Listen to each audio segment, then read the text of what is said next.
এই পর্বের আলোচনা আমাদের ইলেকট্রোলিসিস। তোমাদের আমরা যে বিভিন্ন পার্টে আলোচনাগুলো করছি ইলেকট্রোকেমিস্ট্রির অংশগুলো, তো আজকে আমরা মূলত ইলেকট্রোলিসিস নিয়ে আলোচনা করব। তো দেখো, তোমাদের ইলেকট্রোলিসিস সম্পর্কে তোমরা ক্লাস 9 থেকেই প্রায় পড়ে আসছো, তার আগেও হয়তো অনেকে পড়েছো। সেখানে যেটা মূল বিষয়, সেখানে আমাদের কি করা হয়, সেখানে আমাদের ইলেকট্রিক্যাল এনার্জি অ্যাপ্লাই করা হয় এবং ইলেকট্রিক্যাল এনার্জি অ্যাপ্লাই করে আমাদের সেখানে কেমিক্যালস কোনো চেঞ্জ আমরা দেখতে পাই।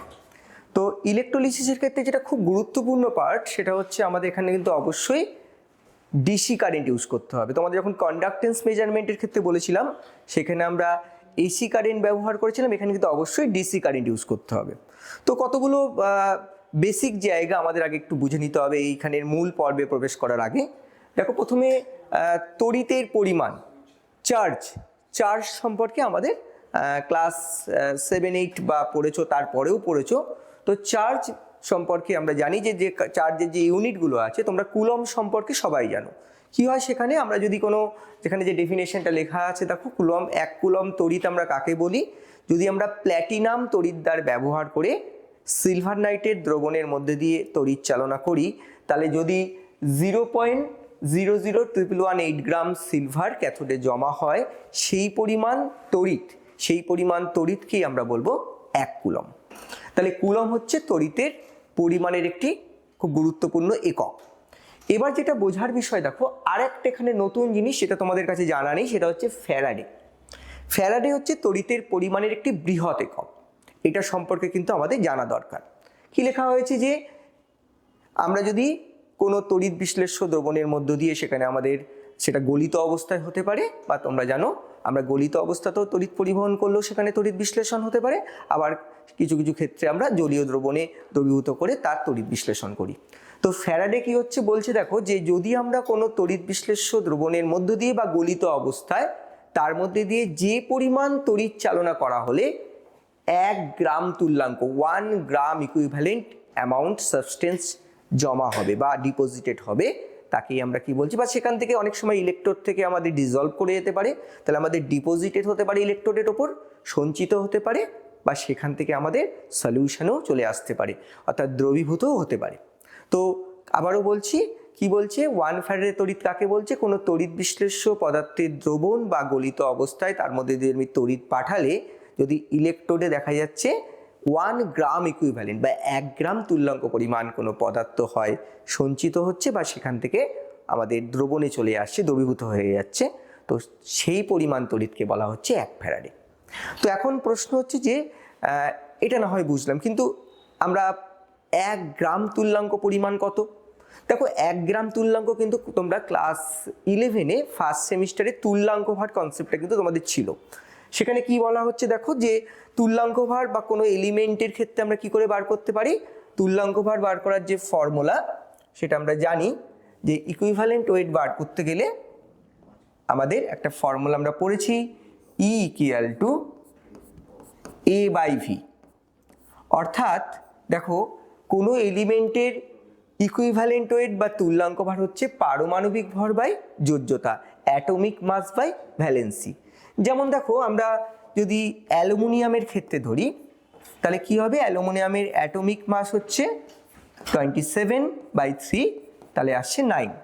যদি আমরা ক্যালসিয়ামের ক্ষেত্রে দেখি, দেখো এর অ্যাটমিক মাস হচ্ছে 40/2, তাহলে আসছে 20। যদি আমরা সোডিয়ামের ক্ষেত্রে দেখি, তাহলে কি হবে, 23/1, দ্যাট ইজ 23। তাহলে দেখো, এগুলো হচ্ছে তাদের ইকুইভ্যালেন্ট ওয়েট, বাংলায় বলা হচ্ছে তুল্যাঙ্ক ভার। তো কি বলা হচ্ছে, দেখো বলছে এই অ্যামাউন্ট, দেখো এই অ্যামাউন্ট, অর্থাৎ আমরা যদি 1 গ্রাম ইকুইভ্যালেন্ট মানে কি 1 গ্রাম তুল্যাঙ্ক হচ্ছে, এইগুলোকে দেখো কোনো ইউনিটলেস, এদেরকে যদি আমি গ্রামে কনভার্ট করি, অর্থাৎ 9 গ্রাম, 20 গ্রাম এবং 23 গ্রাম, এই অ্যামাউন্ট অ্যালুমিনিয়াম, অর্থাৎ 9 গ্রাম অ্যালুমিনিয়ামকে আমরা বলতে পারি 1 গ্রাম ইকুইভ্যালেন্ট, 1 গ্রাম তুল্যাঙ্ক। ক্যালসিয়ামের বেলায় 20 গ্রামকে আমরা বলবো 1 গ্রাম তুল্যাঙ্ক ক্যালসিয়াম, সোডিয়ামের বেলায় বলবো 23 গ্রাম সমান সমান 1 গ্রাম তুল্যাঙ্ক সোডিয়াম। তো এদের জন্য অর্থাৎ ইলেকট্রোডে এই পরিমাণ যদি আমরা সাবস্টেন্সের ডিপোজিশন করতে চাই তাহলে আমাদের কত লাগছে, যে তড়িৎ লাগছে তাকেই আমরা বলছি 1 ফ্যারাডে। তাহলে 1 ফ্যারাডে তো বুঝলাম, এই ফ্যারাডের সাথে আমাদের কুলম্বের যে রিলেশন সেটা আমরা পরে আরও বিস্তারিত দেখব। দেখা গেছে প্রায় 96,500 কুলম্ব। তাহলে কি মনে রাখবে যে ফ্যারাডে হচ্ছে তড়িতের পরিমাণের একটি বৃহৎ একক। কি বলা হলো, ফ্যারাডে হচ্ছে তড়িতের পরিমাণের একটি বৃহৎ একক। তোমরা যে প্রচলিত একক কুলম্ব সম্পর্কে তোমাদের ধারণা ছিল, এইখানে একটা নতুন আমরা এখানে একটা পরিমাণ তড়িতের পরিমাণের একক শিখলাম, সেটা হচ্ছে ফ্যারাডে। তো চলো আমরা এগিয়ে যাই এবার।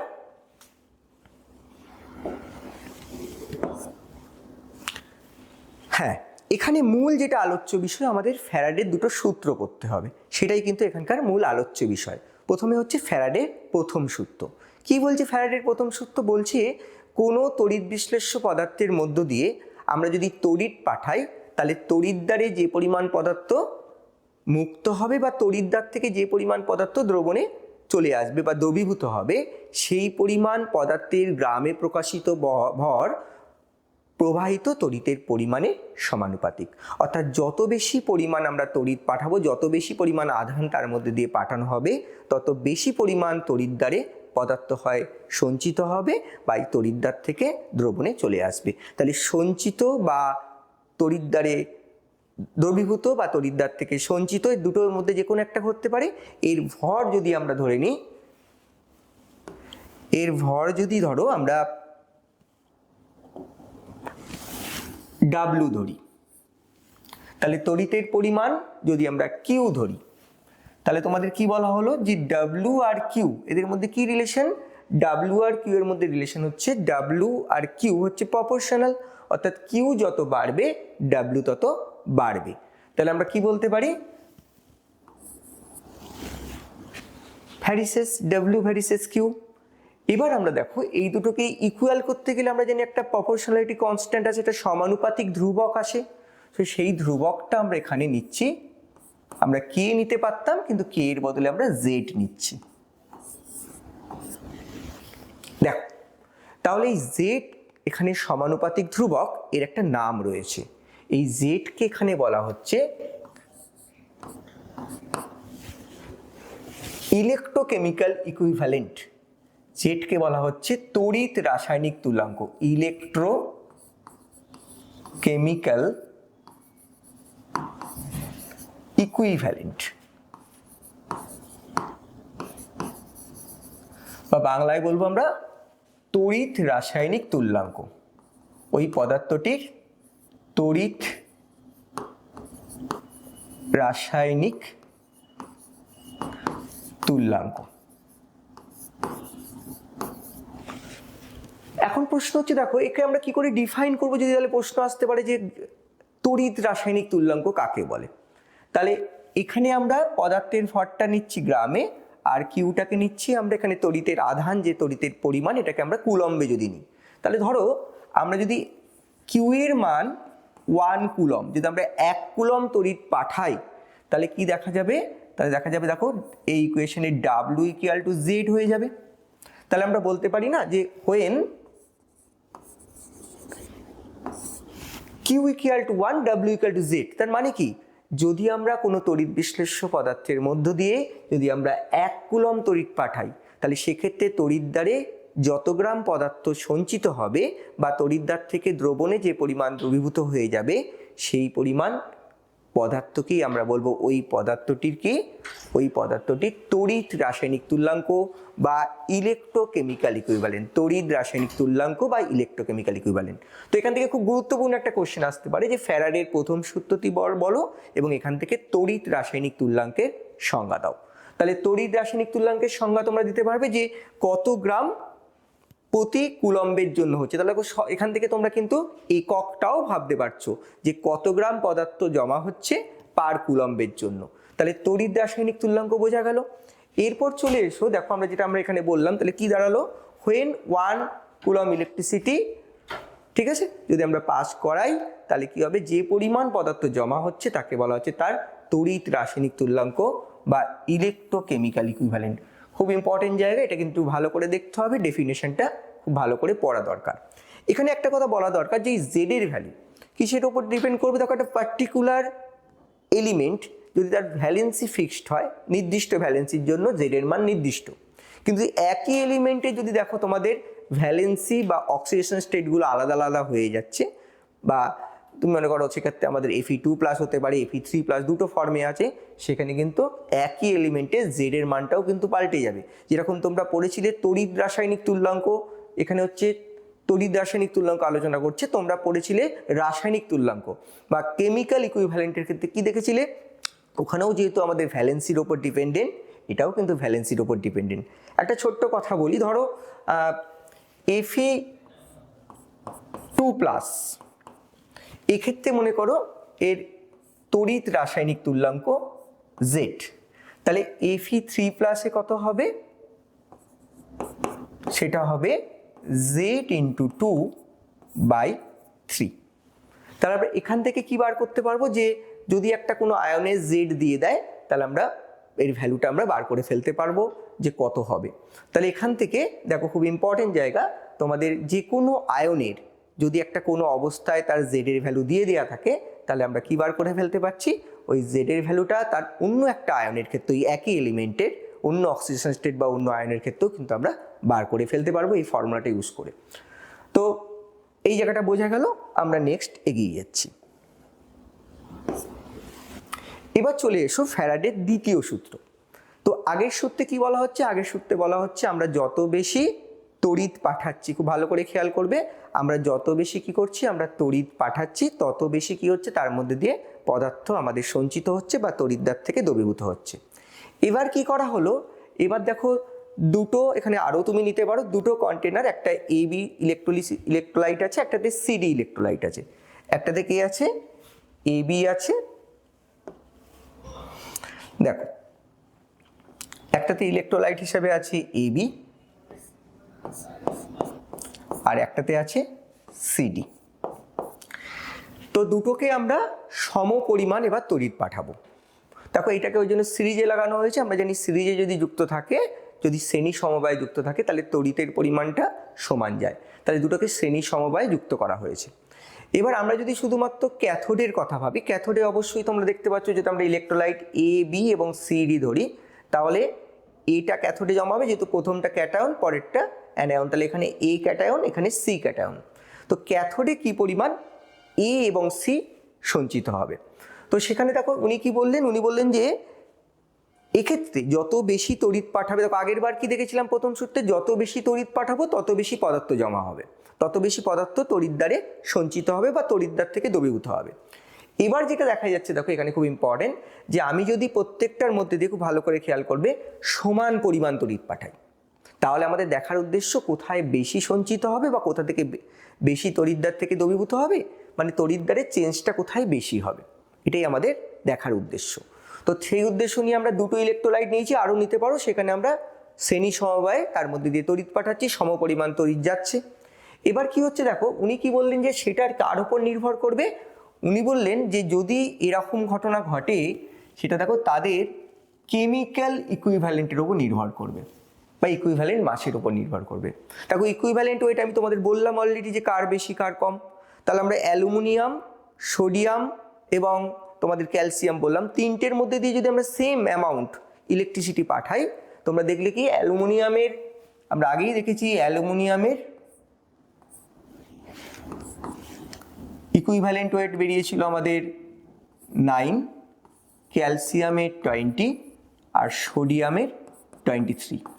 তো দেখা যাচ্ছে যে যেখানে আমরা যদি একই অ্যামাউন্ট ইলেকট্রিসিটি পাঠানো হয় এই তিনটে ইলেকট্রোলাইটের মধ্যে দিয়ে, যেখানে মনে করো অ্যালুমিনিয়ামে একটা সল্ট আছে, ক্যালসিয়ামের একটা সল্ট আছে, সোডিয়ামের একটা সল্ট আছে, দেখবে যে সোডিয়ামে বেশি পরিমাণ জমা হচ্ছে, অ্যালুমিনিয়ামে কম পরিমাণ সঞ্চিত হচ্ছে। তো দেখো এখানে তাহলে আমাদের কি দাঁড়াচ্ছে বলো, উনি যেটা বললেন যে এক্সপেরিমেন্টালি দেখা গেল যে এই যে অ্যামাউন্ট ডাব্লিউটা কার উপর ডিপেন্ড করছে, ই এর উপর ডিপেন্ড করছে। অর্থাৎ আমরা যদি দুটো সাবস্টেন্স যদি ধরি, ফার্স্ট সাবস্টেন্স আর সেকেন্ড সাবস্টেন্স, তাহলে সেটা ডিপেন্ড করবে কার উপর, তুল্যাঙ্ক ভারের উপর নির্ভর করে, অর্থাৎ তুল্যাঙ্ক ভার যত বেশি হবে, দেখো এখানে তুল্যাঙ্ক ভারটা বেশি, সেখানে বেশি জমা হচ্ছে। তো এর পেছনে একটা লজিক তোমরা ভাবতে পারো, যদি সূত্রে না যাও, একটা সিম্পল একটা লজিক দেখো। আমরা যদি ভাবি সলিউশনে Al3+ আছে, ক্যালসিয়াম 2+ আছে, তিনটে আয়নের চার্জ আলাদা তোমরা জানো। এবার সেম অ্যামাউন্ট আমি ইলেকট্রিসিটি পাঠাচ্ছি। সেম অ্যামাউন্ট যদি আমি ইলেকট্রিসিটি পাঠাই, তাহলে প্রত্যেকটার মধ্যে কি দেখো, একে নিউট্রালাইজ করার জন্য আমাদের যতগুলো আয়ন লাগবে এখানে তার থেকে কম লাগবে, এখানে তার থেকে কম লাগবে।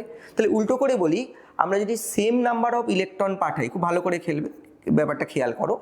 আমি খুব সিম্পলি একটা এক্সাম্পল বলছি, খুব সহজে বোঝার জন্য। ধরে নাও প্রত্যেকটার মধ্যে দিয়ে আমি 3000 ইলেকট্রন যাচ্ছে, সুবিধার জন্য আমি ধরলাম। তাহলে তুমি বলো, যদি 3000 ইলেকট্রন যায়, তাহলে অ্যালুমিনিয়ামের ক্ষেত্রে একটার জন্য কটা লাগছে? একটার জন্য আমার লাগছে 3টে করে ইলেকট্রন। তাহলে কটা অ্যালুমিনিয়াম এখানে? দেখো এখানে 3000 অ্যালুমিনিয়াম ডিপোজিটেড হবে। কারণ দেখো একটার, এখানে ভুল বললাম, এখানে 1000 ডিপোজিটেড হবে। কারণ একটার জন্য কটা লাগছে? একটা অ্যালুমিনিয়ামের জন্য আমাদের 3টে ইলেকট্রন লাগে। তাহলে আমাদের দেখো এখানে আমাদের দেখতে পাবো আমরা 1000 নাম্বার অফ অ্যালুমিনিয়াম ডিপোজিটেড হবে। যদিও অনেক বেশি ইলেকট্রন যায়, কিন্তু আমি সুবিধার্থে ধরে নিচ্ছি যে কোনো একটা মোমেন্টে 3000 নাম্বার অফ ইলেকট্রন যাচ্ছে। তো এখানেও ধরো একই ব্যাপার। এখানে যদি আমি দেখি কি হচ্ছে, 3000 ইলেকট্রন ধরো পাঠাচ্ছি, তাহলে এখানে কতগুলো ডিপোজিট হবে? একটার জন্য কটা লাগছে? একটা ক্যালসিয়ামের জন্য লাগছে 2টো ইলেকট্রন। মানে বলতে পারি 2টো ইলেকট্রন একটা ক্যালসিয়াম আয়নকে ডিপোজিট করতে পারে। তাহলে এখানে কতগুলো লাগবে? এখানে আমরা বলতে পারি দেখো আর একটু বেশি, এতগুলো ক্যালসিয়াম ডিপোজিশন ঘটবে। সোডিয়ামের ক্ষেত্রে যদি দেখো একটার জন্য একটাই দরকার হয়, তাহলে কি হবে? দেখো 3000 সোডিয়ামের ডিপোজিশন হবে। তাহলে এই জায়গাটা ক্লিয়ার হলো। দেখো তাহলে সোডিয়ামটা সবচেয়ে বেশি হয়, উনি বলেছিলেন যে যত বেশি ইকুইভ্যালেন্ট ওয়েট বেশি হবে তত বেশি হবে। তাহলে ইকুইভ্যালেন্ট ওয়েট কেন? আমরা তো বলতে পারতাম যে তার চার্জ বা ভ্যালেন্সির সঙ্গেই তো দেখো এটা রিলেটেড। কিন্তু দেখো এবার যদি একটা কথা বলি তোমাদের, আমি ধরো এখানে সোডিয়াম ক্যালসিয়াম বা সোডিয়াম পটাশিয়াম নিচ্ছি, দুজনের চার্জ কিন্তু সমান। তাহলে আমরা যদি এখানে 3000 ইলেকট্রন, এটা আমি ধরে নিচ্ছি, ধরো কোনো একটা মোমেন্টে ইকুয়াল অ্যামাউন্ট চার্জ, মানে কি equal number of electron flow হচ্ছে। তাহলে দেখো এখানে দুটোই যদি বলি, তাহলে দুটোই কিন্তু আমাদের এখানেও 3000 নাম্বার অফ সোডিয়াম, এখানেও দেখো 3000 নাম্বার অফ পটাশিয়াম তৈরি হবে। কিন্তু দেখো মাস কার বেশি? যেহেতু পটাশিয়ামের মাস বেশি, তাহলে দেখবো কোনটা আমাদের এখানে মাসের সঙ্গে রিলেটেড। তাহলে পটাশিয়ামটা কি হবে? বেশি অ্যামাউন্ট ডিপোজিটেড হবে। যদি আমি অ্যামাউন্ট অফ মাস বলি, তাহলে দেখো মাস আর চার্জ খুব ভালো করে কাগো। তাহলে আমাদের যেটা ডিপোজিশন হচ্ছে, অর্থাৎ আমরা ওয়েট, এটা দেখো মাসের সঙ্গে ডিপেন্ড করছে। আর কার সঙ্গে ডিপেন্ড করছে বলো? মানে অ্যাটমিক মাস। আমরা যদি অ্যাটমিক মাসটাকে লিখি, এর সঙ্গে রিলেটেড। আর কার সঙ্গে রিলেটেড হচ্ছে বলো? আর রিলেটেড হচ্ছে চার্জের সঙ্গে। দেখো চার্জ যত কম হচ্ছে তত বেশি ডিপোজিশন হচ্ছে। তাহলে চার্জটা তার ভ্যালেন্সির সঙ্গে কম্পারেবল। তাহলে আমরা বলতে পারি দেখো এটা A/V, তার মানে এটা E এর সঙ্গে। তো এইভাবে তোমরা বিষয়টাকে কিন্তু ভাবতে পারো। যদি তোমরা সরাসরি সূত্রে না যাও, তাহলে বিষয়টাকে আমরা কিন্তু আমরা এইভাবেও ভাবতে পারি যে দেখো এখানে, তাহলে আমরা উনি কি বললেন, মূল কথা হচ্ছে কত বেশি জমা হবে সেটা নির্ভর করছে তার তুল্যাঙ্ক ভারের ওপর। আবার তুল্যাঙ্ক ভার কার ওপর ডিপেন্ড করছে বলো? অ্যাটমিক মাস আর ভ্যালেন্সির ওপর। তা ভ্যালেন্সিটাই তো চার্জের সঙ্গে আমাদের ইকুইভ্যালেন্ট। তো দেখো যেভাবে তোমাদের বোঝানোর চেষ্টা করলাম, আশা করি বিষয়টা বুঝতে পারলে। তো আমরা সুবিধার্থে এখানে আমরা 3000 খানা ইলেকট্রন কোনো একটা মোমেন্টে ফ্লো করছে সেটা ধরে নিয়ে বোঝানোর চেষ্টা করলাম। নেক্সট আমরা চলে আসি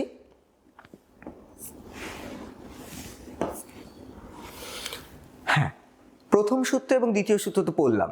এদেরকে যদি আমি যুক্ত করি তাহলে কি হবে? যদি আমি কম্বাইন করার চেষ্টা করি কি হবে? তাহলে প্রথম সূত্র এবং দ্বিতীয় সূত্রের আমরা কম্বিনেশন ফর্মটা দেখে নিই কি হয়। দেখো খেয়াল করো, আমরা প্রথম সূত্র থেকে কি পেলাম? প্রথম সূত্রতে পেলাম W ভ্যারিসেস, খুব ভালো করে খেয়াল করবে, W ভ্যারিসেস Q। দ্বিতীয় সূত্র থেকে কি পেলাম, ডাব্লু ভ্যারিসেস ই। এবার এদের যদি আমি কম্বাইন করি তাহলে প্রথম সূত্রের ক্ষেত্রে কি ছিল, পদার্থটা স্থির ছিল, মানে এখানে কনস্ট্যান্ট আমরা বলতে পারি ই কনস্ট্যান্ট, যেহেতু সাবস্টেন্সটা একই ছিল। দ্বিতীয় সূত্রের কি ছিল বলো, আমরা কিউটাকে কনস্ট্যান্ট রেখেছি, তাহলে কিউ কনস্ট্যান্ট। তাহলে এখানে আমরা দেখতে পাচ্ছি প্রথমটার ক্ষেত্রে কি হচ্ছে, আমরা যত বেশি তড়িৎ পাঠাচ্ছি যদি পদার্থটাকে স্থির রেখে, তাহলে পদার্থর তড়িতের পরিমাণ যত বাড়ছে তত আমাদের বেশি পরিমাণ পদার্থ তড়িৎ দ্বারে সঞ্চিত হচ্ছে।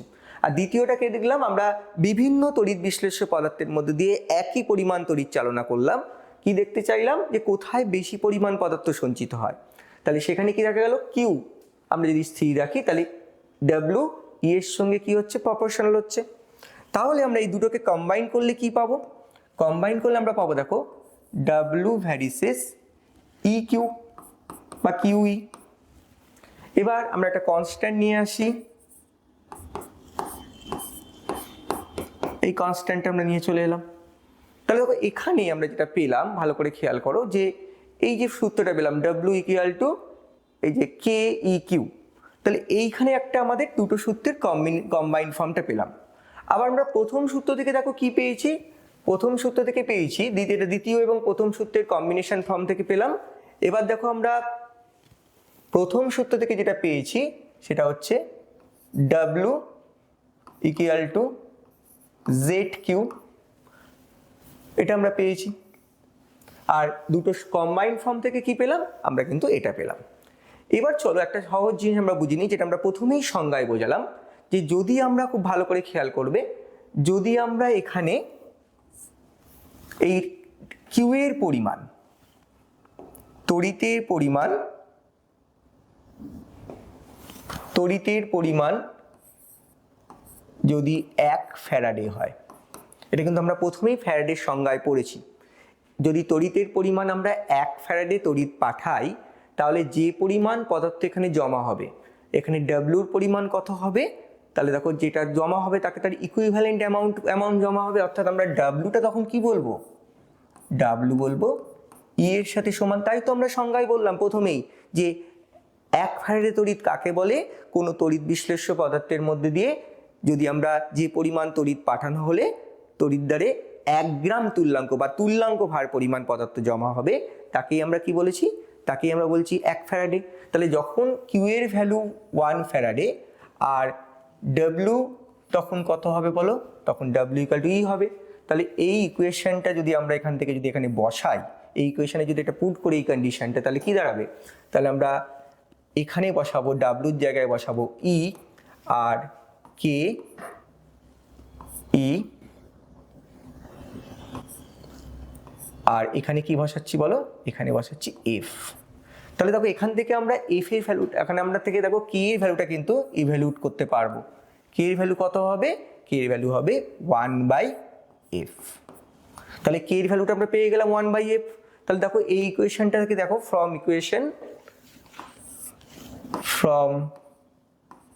ইকুয়েশন 1, তাহলে আমরা যদি এই কে এর ভ্যালুটা দেখো যেটা পেলাম সেটাকে যদি আবার পুট করে দিই তাহলে কি হবে, W ইকুয়াল টু EQ/F। তাহলে কে এর ভ্যালুটা আমরা কত পেলাম, 1/f, তাহলে এটা পাওয়া গেল। তাহলে এটাকে আমরা বলতে পারি আর একটা ইম্পর্টেন্ট ফর্ম যেখান থেকে আমাদের বিভিন্ন নিউমেরিক্যাল আসে। আচ্ছা, এবার দেখো তোমরা জানো যে তড়িতের পরিমাণ এবং প্রবাহ মাত্রার মধ্যে সম্পর্ক তোমরা ক্লাস 9-10 লেভেলে পড়েছো, যে আমরা যদি আইটাকে প্রবাহ মাত্রা ধরি, সেটা কি তড়িতের পরিমাণ আধান বাই সময়, টিটাকে আমরা সময় দিয়ে লিখছি। তাহলে আমরা এখানে কি করতে পারি, আমরা লিখতে পারি Q equal to I into T. তাহলে এখানে যদি এটা বসিয়ে দেওয়া হয় তাহলে ভ্যালুটা কত আসছে, দেখো আরেকটা ফর্ম আমরা পেতে পারি EIT/F। এবার দেখো এখানে তুমি এফটাকে ইউজ করতে পারো, তুমি যদি ওটাকে কুলম্বে নিয়ে চলে যাও এফটাকে, তাহলে তোমরা দেখো আরেকটা ইকুয়েশন এখানে তোমরা লিখতে পারো, সেটা হচ্ছে W ইকুয়াল টু EIT/96,500। এই ফর্মুলাগুলো কিন্তু আমাদের নিউমেরিক্যাল করার জন্য খুবই গুরুত্বপূর্ণ ফর্মুলা। এখান থেকে কিন্তু আমাদের নিউমেরিক্যাল আসবে, শুধু খেয়াল রাখতে হবে এখানে কিন্তু গ্রামে বসাতে হবে ভ্যালুটা, সময়টা কিন্তু অবশ্যই সেকেন্ডে বসাতে হবে, আর আইটা আমাদের অ্যাম্পিয়ারে বসাতে হবে। তো এই জায়গাটা কিন্তু খুব গুরুত্বপূর্ণ, ভালো করে খেয়াল রাখতে হবে। এবার বলেছি দেখো relation between Faraday electrochemical equivalent এবং কেমিক্যাল ইকুইভ্যালেন্ট। তাহলে আমরা তো দেখলাম দুটো টার্ম পেলাম, একটা হচ্ছে রাসায়নিক তুল্যাঙ্ক, একটা পেলাম কি তড়িৎ রাসায়নিক তুল্যাঙ্ক। এদের মধ্যে কি কোনো সম্পর্ক আছে? ই এবং জেড এর মধ্যে কোনো সম্পর্ক আছে কিনা চলো আমরা একটু বুঝে নেওয়ার চেষ্টা করি। খুব সিম্পল, দেখো আমরা তাহলে প্রথম সূত্র থেকে কি পেয়েছিলাম? W = ZQ। আর দুটোর কম্বাইন্ড ফর্ম থেকে কি পেলাম? কম্বাইন্ড ফর্ম থেকে দেখো আমরা এটা পেয়েছিলাম, দেখো এটাকেই লিখে ফেলি একবার, W = EQ/F। তাহলে দেখো এই দুটোকে যদি আমি কম্পেয়ার করি, খুব ভালো করে খেয়াল করে, এই দুটোকে যদি আমরা কম্পেয়ার করি কি পেতে পারি আমরা পেতে পারি, দেখো ZQ = EQ/F। তাহলে আমরা কি পেলাম? Z = E/F। খুব ইম্পর্টেন্ট, অর্থাৎ তড়িৎ রাসায়নিক তুল্যাঙ্ক Z হচ্ছে রাসায়নিক তুল্যাঙ্ক বাই F, বা তোমরা বলতে পারো Z = E/96500। তাহলে এখান থেকে আরেকটা ক্লিয়ার করে দেওয়া যাক, ধরো তাহলে পরিষ্কার ধারণা হবে। ধরো আমরা এখানে এর ভ্যালুগুলো যদি দেখি, দেখো অ্যালুমিনিয়ামের কত পেয়েছিলে? 9। ক্যালসিয়ামের কত পেয়েছিলে? 20। সোডিয়ামের কত পেয়েছিলে? সোডিয়ামের পেয়েছিলে 23। তাহলে জেড এর ভ্যালুগুলো তুমি অনায়াসে বার করে ফেলতে পারবে। 9/96500, 20/96500, 23/96500। তাহলে আমাদের শুরুতে যে অ্যাম্পিয়ারের শুরুতে যে আমরা কুলম্বের সংজ্ঞায় পেয়েছিলাম, যেটাকে বলেছিলাম যে সিলভারের 0.00 তোমরা পেয়েছিলে যে কত পরিমাণ সিলভার নাইট্রেট সলিউশনের মধ্যে যে পরিমাণ তড়িৎ পাঠালে 0.00118 গ্রাম সিলভার জমা হয়, আসলে কিন্তু ওটা হচ্ছে সিলভারের তড়িৎ রাসায়নিক তুল্যাঙ্ক। তাহলে একটা জিনিস পরিষ্কার করো যে এখানে যেটা ই অর্থাৎ এটা হচ্ছে রাসায়নিক তুল্যাঙ্ক, এটা হচ্ছে তড়িৎ রাসায়নিক তুল্যাঙ্ক। তাহলে সিলভারের দেখো এখানে একটু লিখছি আমি, সিলভারের ই এর ভ্যালু বেরোবে তোমাদের 108 যদি হয়, অ্যাটমিক মাস বাই ভ্যালেন্সি 1। তো এখানে এটা হচ্ছে ই, তাহলে জেড কত? জেড হবে এখানে 108/9650। দেখো এটা করলে 0.00118। তাহলে ওখানে তো তোমরা তখন সংজ্ঞাটা শিখুনি তড়িৎ রাসায়নিক তুল্যাঙ্ক। তাহলে আমরা এটা বলতে পারি, দেখো খুব সিম্পল একটা ডেফিনেশন দিচ্ছি, যে তড়িৎ বিশ্লেষ্য পদার্থের মধ্য দিয়ে যে পরিমাণ তড়িৎ পাঠানো হলে তড়িৎ রাসায়নিক তুল্যাঙ্ক 1 গ্রাম, এখানে ছিল তুল্যাঙ্ক 1 গ্রাম electrochemical equivalent amount substance deposition হবে, অর্থাৎ যে পরিমাণ তড়িৎ পাঠালে তড়িৎ দ্বারে 1 গ্রাম তড়িৎ রাসায়নিক তুল্যাঙ্ক পরিমাণ পদার্থ সঞ্চিত হবে, তাকে বলা হচ্ছে 1 কুলম। আর যে পরিমাণ তড়িৎ পাঠানো হলে তড়িৎ দ্বারে 1 গ্রাম তুল্যাঙ্ক, এটা হচ্ছে রাসায়নিক তুল্যাঙ্ক, এই পরিমাণ পদার্থ সঞ্চিত হবে, তাকে বলা হচ্ছে 1 ফ্যারাডে। এবং ফ্যারাডের সাথে তাহলে দেখতে পাচ্ছ, যেহেতু আমরা দেখেছিলাম ফ্যারাডের সাথে কুলম্বের যে রিলেশন, এখানেও পেলাম Z = E/96500। এখান থেকে কিন্তু বিষয়টা আশা করি পরিষ্কার ধারণা হলো। তাহলে তড়িৎ, একবার ফাইনালি বলি, তড়িৎ রাসায়নিক তুল্যাঙ্ক পরিমাণ পদার্থ যদি আমি জমা করতে চাই, সঞ্চিত করতে চাই, তাহলে আমাদের কি লাগবে? আমাদের 1 ফ্যারাডে তড়িৎ সেখানে পাঠাতে হবে, আমাদের 1 কুলম তড়িৎ পাঠাতে হবে। আর রাসায়নিক তুল্যাঙ্ক পরিমাণ পদার্থ যদি আমরা সঞ্চিত করতে চাই, সেখানে আমাদের 1 ফ্যারাডে তড়িৎ পাঠাতে হবে। তো চলো আমরা প্রায় শেষের দিকে চলে গেছি। খুব ইম্পর্টেন্ট পার্ট এটা, দেখো যে ফ্যারাডে অ্যাভোগাড্রো নাম্বার এবং ই এর মধ্যে কোনো রিলেশন আছে কিনা, অর্থাৎ ইলেকট্রনের আধানের মধ্যে কোনো সম্পর্ক আছে কিনা। দেখো খুব সিম্পল, তোমরা যদি এইভাবে জিনিসটাকে ভাবো, আমরা নিজেরাই বুঝতে পারবো যে ধরো আমরা জানি E = A/V, তাহলে বলতে পারি 1 গ্রাম তুল্যাঙ্ক, 1 গ্রাম তুল্যাঙ্ক, দেখো এখানে যেটা বলছি 1 গ্রাম তুল্যাঙ্ক 1 গ্রাম ইকুইভ্যালেন্ট ইকুয়াল টু কি বলতে পারি, দেখো 1 গ্রাম পরমাণু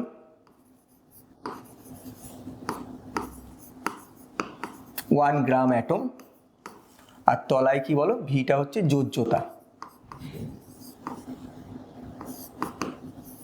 যেটা আমরা ভি ধরছি এখানে। তাহলে আমরা একটা কাজ করি, দেখো এখানে আমরা কথা লেখা যেতে পারে না যে 1 গ্রাম তুল্যাঙ্ক পদার্থ সমান সমান 1 গ্রাম পরমাণু পদার্থ বাই যোজ্যতা। তাহলে আমরা বলতে পারি, দেখো যদি আমরা ক্রস মাল্টিপ্লিকেশন করি তাহলে কি পাবো, 1 গ্রাম পরমাণু 1 গ্রাম পরমাণু সমান সমান কি হচ্ছে বলো, যদি আমরা যোজ্যতাটাকে n ধরে নিই তাহলে n ইন্টু 1 গ্রাম তুল্যাঙ্ক।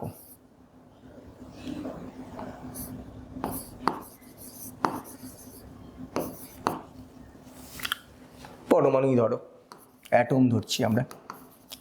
এবার বলো, যখন আমাদের ইলেকট্রোলিসিস হয় সেখানে কি থাকে, সেখানে আয়ন থাকে। তাহলে আয়নগুলোই তো আমাদের ইলেকট্রন গ্রহণ করে কি হয়, আমাদের ইলেকট্রন ছেড়ে বা ইলেকট্রন গ্রহণ করে ইলেকট্রোডে জমা হয় বা ইলেকট্রোড থেকে সঞ্চিত হয়। তাহলে দেখো আমরা জানি ইলেকট্রনের ভর নগণ্য।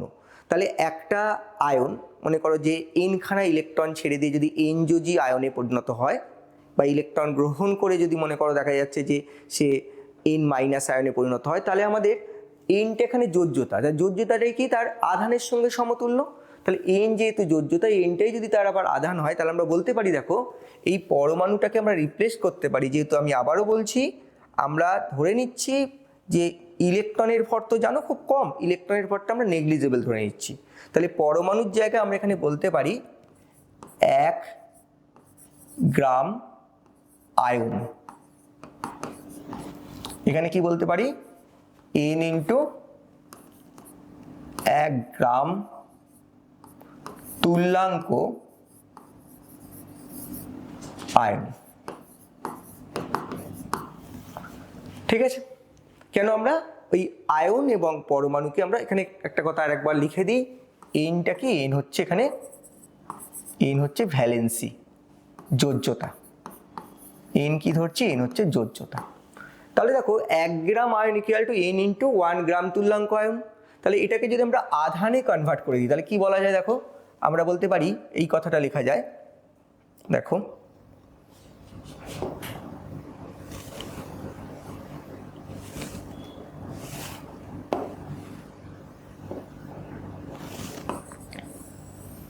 কি লেখা যায়,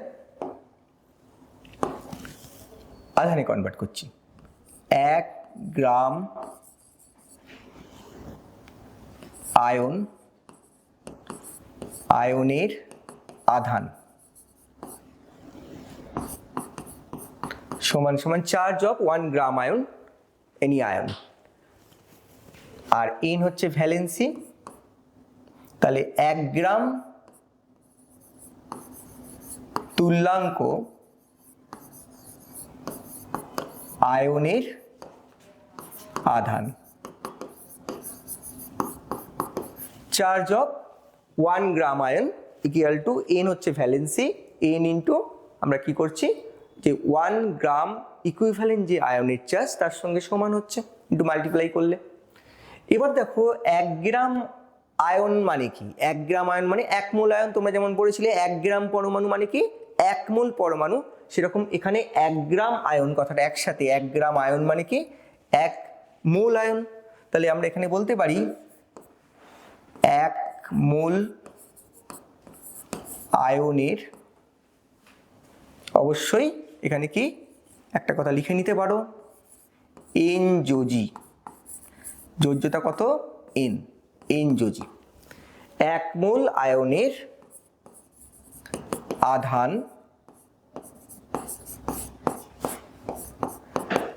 সমান সমান এন ইন্টু, এই জায়গাটা খুব ইম্পর্টেন্ট, 1 গ্রাম তুল্যাঙ্ক আয়নকে তড়িৎদ্বারে মুক্ত করতে যে পরিমাণ তড়িৎ লাগে তাকেই তো আমরা 1 ফ্যারাডে বলি। আমরা ফ্যারাডের যখন সংজ্ঞা বললাম, 1 গ্রাম তুল্যাঙ্ক পরিমাণ পদার্থ তড়িৎদ্বারে মুক্ত করতে যে তড়িৎ লাগে তাকেই বলে 1 ফ্যারাডে। তাহলে কোনো জিনিস, কোনো আয়নকে যদি আমরা ধরো তড়িৎদ্বারে মুক্ত করতে চাই তার মধ্যে 1 ফ্যারাডে তড়িৎ পাঠাতে হবে, তবে সেই আয়নটা কি হবে, ক্যাটায়ন যদি হয় সেখানে কি করতে হবে, আমাকে ইলেকট্রন সেখানে দিতে হবে। ফলে যদি সেই পরিমাণ 1 ফ্যারাডের তড়িৎ আমরা পাঠাই তবেই সেটা কিন্তু তড়িৎ দ্বারে মুক্ত হবে। বা আমরা যদি মনে করো অ্যানায়ন হয়, সেক্ষেত্রে ওই পরিমাণ তড়িৎ, ওই পরিমাণ আধান তার থেকে কি করতে হবে, বের করে নিতে হবে। তাহলে বলতে পারি যে 1 গ্রাম তুল্যাঙ্ক আয়নের আধান প্রকৃতপক্ষে 1 ফ্যারাডে। তাহলে এখানে আমরা এফ বসিয়ে দিই। এবার দেখো 1 মোল আয়নের আধান মানে কি, 1 মোল মানে কত, 1 মোল মানে অ্যাভোগাড্রো সংখ্যা। তাহলে এখানে বলতে পারি না অ্যাভোগাড্রো সংখ্যা আমরা কত নিয়েছি, n নিয়েছি। তাহলে একটা কথা বলা যায় না যে n যদি, সেই জায়গাটা বসাচ্ছি, n সংখ্যক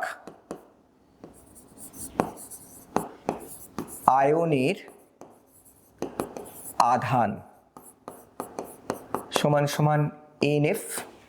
তাহলে আমরা যদি ইউনিটারি মেথড করি, ঐকিক নিয়ম করি, তাহলে n যদি একটি আয়নের আধান, চার্জ অফ সিঙ্গেল আয়ন, তাহলে আমরা n যদি একটি আয়নের আধান, একটি আয়নের আধান কত হবে, n f by capital N। n হচ্ছে এখানে ভ্যালেন্সি বোঝাচ্ছে। তাহলে n যোজিটা যদি এক যোজি হয়, এক যোজি আয়ন মানে কি, ধরো Na প্লাস বা Cl মাইনাস, এগুলো কি ইউনিভ্যালেন্ট আয়ন।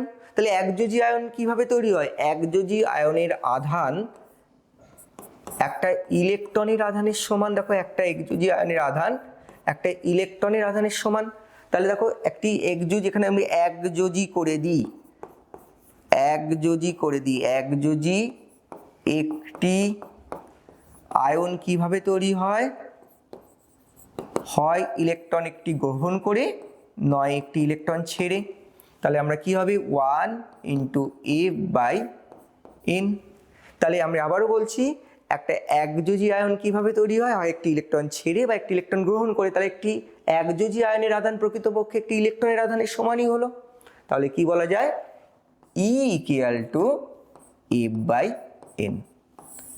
অর্থাৎ আমরা কি পেলাম, একটি ইলেকট্রনের আধান কত, 1 ফ্যারাডে যদি আমরা অ্যাভোগাড্রো সংখ্যা দিয়ে ভাগ করি, অর্থাৎ 96,000 কুলম, 96,500 কুলমকে যদি আমরা 6.022 × 10⁻23 দিয়ে যদি ডিভাইড করে দিই, তাহলে আমরা একটা ইলেকট্রনের চার্জ পেয়ে যাব, যেটা আমরা জানি অলমোস্ট 1.602 × 10⁻19 কুলম। এবং এখান থেকে আরেকটা কথাও বলতে পারো, F = E × N, মানে 1 ফ্যারাডে তড়িৎ মানে হচ্ছে n মোল ইলেকট্রন। অর্থাৎ এখানে আমরা 1 মোল অ্যাভোগাড্রো সংখ্যক, তাহলে 1 মোল ইলেকট্রনের আধান, 1 মোল ইলেকট্রনের আধান কত হচ্ছে 1 ফ্যারাডে, 1 মোল ইলেকট্রনের আধান হচ্ছে 1 ফ্যারাডে। এটাও কিন্তু একটা গুরুত্বপূর্ণ ইম্পর্টেন্ট টপিক আমরা দেখলাম। লাস্ট আমরা এরপর দুটো নিউমেরিক্যাল করি। দেখো খুব সিম্পল নিউমেরিক্যাল এখানে তোমাদের থাকবে, খুব বেশি ওই যে তোমার একটা ফর্মুলা এসেছিল, তোমার দেখো একটা ফর্মুলা আমরা অলরেডি পেলাম, এই ফর্মুলাগুলো থেকে তোমাদের এখানে নিউমেরিক্যালগুলো থাকবে। তো এখানে আমরা দুটো বেসিক নিউমেরিক্যাল জাস্ট রেখেছি। দেখো আমরা পেয়েছিলাম একটা ফর্মুলা, দেখো E = এখানে W = পেলাম EIT/96500। আমরা পেয়েছিলাম W = পেলাম Z3। এই সব ফর্মুলাগুলো থেকে কিন্তু আমাদের নিউমেরিক্যালগুলো আসে। তো এখানে যে ফর্মুলাগুলো থাকবে সেখানে কিন্তু খুব সিম্পল ক্যালকুলেটিভ নিউমেরিক্যাল থাকবে, যেখানে ক্যালকুলেটর লাগবে না। তো সেরকম নিউমেরিক্যালি কিন্তু তোমাদের যে কাউন্সিলে যে কোশ্চেনগুলো থাকবে তার মধ্যে পাওয়া যাবে। তো আমরা খুব সিম্পল একটা নিউমেরিক্যাল রেখেছি। দেখো এটা অনেকভাবে করা যায়, আমি খুব সিম্পল একটা ওয়েতে করছি। দেখো বলছে যে 1 মোল অ্যালুমিনিয়াম অক্সাইডে যদি সম্পূর্ণ আমরা তড়িৎ বিশ্লেষণ করে অ্যালুমিনিয়াম এবং অক্সিজেন পেতে চাই, তাহলে আমাদের কি লাগবে, কত ফ্যারাডে তড়িৎ লাগবে। তাহলে আমি খুব সিম্পল আমি দেখাই। দেখো অ্যালুমিনিয়াম অক্সাইড অনেকভাবে কিন্তু করা যায়, হ্যাঁ, আমি কোনো ফর্মুলায় না গিয়ে ডিরেক্ট করছি। দেখো এটা ভেঙে কি হবে, তুমি 1 মোল যদি অ্যালুমিনিয়াম থাকে তাহলে তুমি 2 মোল অ্যালুমিনিয়াম পাবে। আর দেখো এই পরিমাণ অক্সিজেন, আমি ওভারঅল রিয়াকশনটা লিখছি, মানে ক্যাথোড অ্যানোড করে না করে একেবারে ওভারঅল রিয়াকশনটা লিখছি। তাহলে 1 মোল যদি থাকে অ্যালুমিনিয়াম অক্সাইড, সেখানে আমরা ক্যাথোডে অ্যালুমিনিয়াম পাবো আর অ্যানোডে আমরা অক্সিজেন পাবো। এবার এই নিউমেরিক্যালটা করবে কি হবে, দেখো তুমি ফর্মুলা দিয়ে করতে পারো, অনেকভাবে করতে পারো, খুব সিম্পলি একটা ভাবো। আমি যদি একেবারে সিম্পলিফাইড মেথডে বলি, তাহলে এখানে 1 মোল যেহেতু এখানে রয়েছে, তাহলে আমরা 1 মোল, এখানে কত বলো 2 মোল, এখানে কত পাচ্ছ 3/2 মোল। তাহলে আমরা যদি শুধু এটা অ্যালুমিনিয়াম দিয়ে ক্যালকুলেশনটা করি, দেখো কত সিম্পলি হবে, কোনো ফর্মুলায় না গিয়ে। 2 মোল অ্যালুমিনিয়াম মানে কি, 2 মোল অ্যালুমিনিয়াম মানে 2 মোল অ্যালুমিনিয়াম, কথাটার অর্থ কি, 2 × 27 গ্রাম। এবার আমরা কি শিখলাম, আমরা জানি যে কোনো তড়িৎ বিশ্লেষ্য পদার্থের মধ্যে দিয়ে যদি আমরা 1 ফ্যারাডে তড়িৎ পাঠাই, তাহলে তার 1 গ্রাম তুল্যাঙ্ক পরিমাণ পদার্থ মুক্ত হয়, বা উল্টো করে 1 গ্রাম তুল্যাঙ্ক পরিমাণ পদার্থকে যদি তড়িৎ দ্বারে মুক্ত করতে হয়, তাহলে আমাদের 1 ফ্যারাডে তড়িৎ লাগে। তাহলে আমরা অ্যালুমিনিয়ামের ইকুইভ্যালেন্ট ওয়েট কত, কিন্তু তোমরা ফর্মুলা দিয়েও করতে পারো, কিন্তু একটা অন্য একটা সিম্পলিফাইড মেথডে করাচ্ছি। তাহলে দেখো 27/3 9।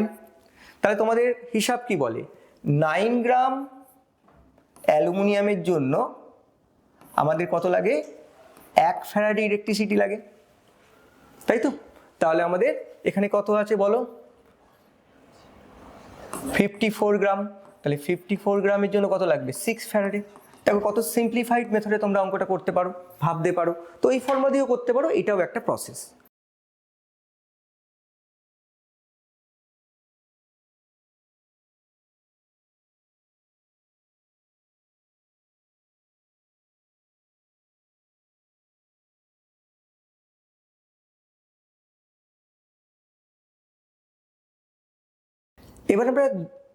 এবার আমরা দ্বিতীয় নিউমেরিক্যালটা দেখি কিভাবে করা যায়। দেখো এটাও একটা খুব সিম্পল নিউমেরিক্যাল। কি দিয়েছে এই প্রবলেমটাতে আমাকে দিয়েছে, দেখো যদি আমি কোনো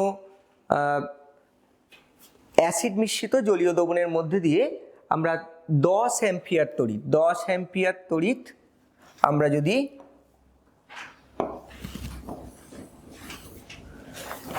3 মিনিট 13 সেকেন্ডের জন্য পাঠাই, সেখানে কি পরিমাণ জলের তড়িৎ বিশ্লেষণ হবে, অর্থাৎ কত গ্রাম জলের তড়িৎ বিশ্লেষণ হবে। তাহলে দেখো আমরা আগে তড়িতের পরিমাণটা বার করে নিই, Q = I × T। আমি তোমাদের বললাম তড়িতের পরিমাণ কিন্তু সবসময় অ্যাম্পিয়ারে রাখতে হবে। তাহলে আমাদের অ্যাম্পিয়ারে তড়িতের পরিমাণ দেওয়া আছে 10 অ্যাম্পিয়ার, আর 3 মিনিট 13 সেকেন্ড মানে 193। অবশ্যই পুরোটাকে সেকেন্ডে নিতে হবে, ঘন্টায় থাকলেও কিন্তু সেগুলোকে সেকেন্ডে নিয়ে যেতে হবে। তাহলে কত আসছে, 1930 কুলম। এই জায়গাটা এলো। এবার কি করব, দেখো আমরা তাহলে তড়িতের পরিমাণটা বার করলাম। দেখো অঙ্কটা কিন্তু তুমি অনেকভাবেই করতে পারো, বেটার ওয়ে হচ্ছে, দেখো যেটা বলছি, তুমি আগের মতো ওভারঅল রিয়াকশনটাকে লিখে নাও। আমি কোনো ফর্মুলায় যাব না, ওভারঅল রিয়াকশন কি হবে, H2O থেকে আমাদের ক্যাথোডে হাইড্রোজেন এবং অ্যানোডে অক্সিজেন তৈরি হবে। তার আমরা এখান থেকে দেখতে পাচ্ছি এটা 1 মোল থেকে এটা আমাদের 1 মোল হবে, এটা হাফ মোল হবে। আমরা যদি গ্রামে চলে যাই, এটা 18 গ্রাম, তুমি মোল দিয়েও করতে পারো। আমাদের যেহেতু অ্যামাউন্ট চেয়েছে, কতটা অ্যামাউন্ট মাস চেয়েছে, তাহলে আমরা ওই জন্য মাসে চলে গেলাম একেবারে ডাইরেক্ট। তাহলে এটা 2 গ্রাম, এটা হচ্ছে 16 গ্রাম। এবার তোমরা জানো হাইড্রোজেন দিয়েও কিন্তু তোমরা নিউমেরিক্যালটা করতে পারো, অক্সিজেন দিয়েও করতে পারো নিউমেরিক্যালটা, কারণ একই সময় ইলেকট্রোলিসিস হলে ক্যাথোডে 2 গ্রাম হাইড্রোজেন এবং 1 মোল থেকে 1 মোল জল থেকে অ্যানোডে 16 গ্রাম অক্সিজেন পাওয়া যাবে। তো আমরা হাইড্রোজেন দিয়েই করি। দেখো হাইড্রোজেন ইকুইভ্যালেন্ট ওয়েট কত হাইড্রোজেনের, 1। কেন, ভ্যালেন্সি কত, ভ্যালেন্সি হচ্ছে আমরা জানি হাইড্রোজেনের 1 এবং অ্যাটমিক মাসটা আমরা 1 ধরে নিচ্ছি। তাহলে দেখো একই ফর্মুলা, যে 1 গ্রাম হাইড্রোজেন এর যদি আমরা ডিপোজিশন চাই, তাহলে আমাদের সঞ্চিত করতে কত লাগে, 1 ফ্যারাডে, যেহেতু আমরা এখানে কুলম্বে নিয়ে গেছি, বা 96,500 কুলম। তাহলে আমরা হাইড্রোজেনের অ্যামাউন্ট আগে বার করে নিই। তাহলে দেখো আমরা বলতে পারি 96500 কুলম এই পরিমাণ তড়িৎ পাঠালে আমরা 1 গ্রাম হাইড্রোজেন ডিপোজিটেড হবে তড়িৎ দ্বারে। তাহলে আমরা 1 এর জন্য কত হবে, 1/9 96500, আমি একেবারে বেসিক ফর্মুলা থেকে করছি, তোমাদের কোনো নিউমেরিক্যাল করার জন্য ফর্মুলায় না গিয়ে করছি। তাহলে এখানে 1930 কুলম এখানে আমাদের বেরিয়েছে। এর জন্য কত হবে 1930। এমনভাবেই তোমাদের নিউমেরিক্যালগুলো দেওয়া থাকবে যেখানে ক্যালকুলেটর যাতে না লাগে। দেখো